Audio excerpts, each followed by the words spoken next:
What's up everyone? You got Dan from Musky Fool. Today we are talking about how to catch more Wisconsin driftless trout in the early winter season. We're gonna run through some flies, some tips, leaders, indicators. Hope you all are getting out there this winter. It doesn't last long, but it's usually some good fishing. So first, I think more important than ever in the trout season, stealth is really important in winter. You usually don't have a lot of brush cover. You have low and clear water. Always good to be stealthy, especially so in winter. Get on your knees, army crawl, whatever you gotta do. Second, finding the right time of day. This is some of the most convenient trout fishing of the year because often the best time of day is right in the middle. High noon, once that water warms up, sun comes out a little bit.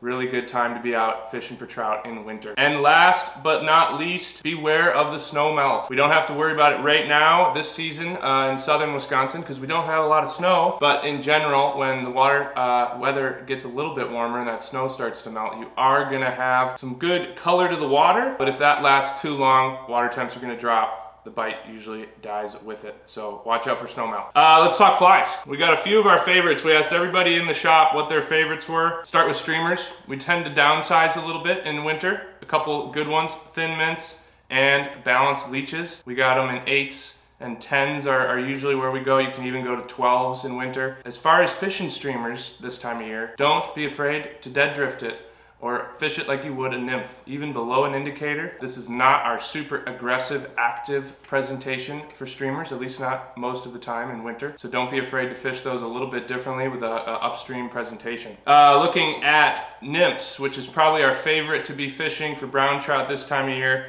We got a few really good ones that you might not know about. A couple basics that you probably should just have in your box all season long, starting with brassies. Again, downsizing a little bit, size 18, size 16. Rainbow Warrior jig nymphs, awesome choice. Infernogons, HD pheasant tails are a couple of our favorites. Another one that sticks out, hotspot purple jig nymph. So that's the nymph side of things. One tip on nymphing that I find works well in early winter, especially when they're not eating a normal dead drift presentation, is to give that nymph a little bit of life. Give them some wiggles, almost feel like you're skating them underwater a little bit, just to kind of call their attention, especially if those fish are seeing a lot of things. There's a lot of fish piled up in one spot. That can kind of make your flies stand out from the rest. What else we got?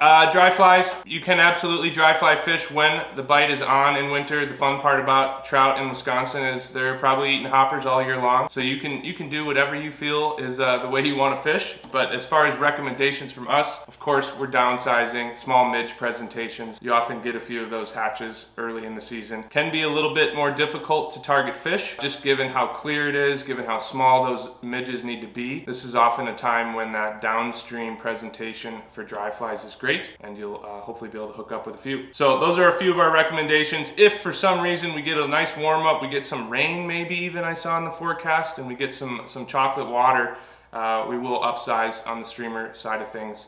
Peanut Envies, Dungeons. We just got some of the mini and micro dungeons in from MFC, as well as a lot of other patterns from MFC that we'll talk about. So those are some good ones to add to your box. We also have Mickey fins in here. If somebody is interested in targeting brook trout specifically, that can be a really fun time in the winter. Mickey fin, shop recommendation, a little old school fly as well. Brook trout always seem to love it. Let's talk leaders really quick.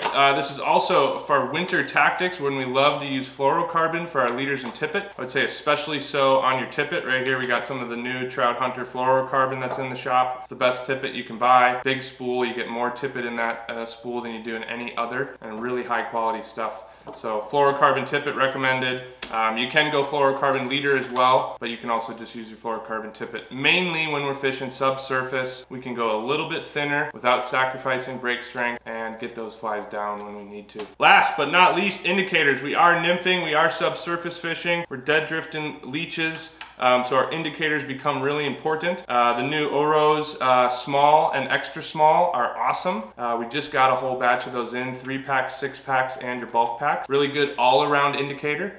I do find that when that stealth is required, water's low, that can be a little bit of a noisy, a little bit too heavy of an indicator. And that's when we switch to something like the New Zealand strike indicators, or our favorite here at the shop, just your good old yarn indicators. Probably my favorite indicator in the winter time is the yarn, simply because it has the least amount of moving parts. I don't have to attach it with all the little accoutrements of the New Zealand strike indicators. I can just put it right on my leader, tighten it down, and be fishing. That's all we got for you. This is Musky Fool. Hope you have some fun out there winter driftless trout fishing. Until next time.